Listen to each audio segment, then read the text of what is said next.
So, eto na nga. Pagkatapos ng ulan, kinuha ko na agad yung mga gamit ko kasi gustong gusto ko na talagang simulan tong ratlock project ko sa motor ko. Bali, pangalawang beses ko na rin tong magra-ratlock ng pipe. Yung una, yung sa dati kong motor na NMAX.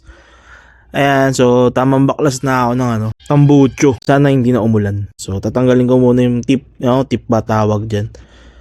So, yan, buti na lang nakapag rin ako ng mga gamit kahit papaano. At yan, after ko mabaklas yan, may pamerienda si madam. So, kumain muna ako ng tinapay with pancit canton tsaka itlog.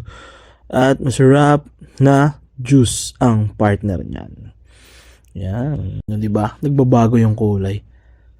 Yun pa lang yung nagawa, nagmerienda na. So, ito, nagpapahid na ako ng Strepsol. Yan, iwas lang din tayo dyan na mapadikit sa balat kasi mainit yan tsaka makate. Bababad ko muna yan. Pero syempre, bago ko din naman yan askasin, mag-aano lang din ako. Magpapahinga kasi maggagabi na rin eh.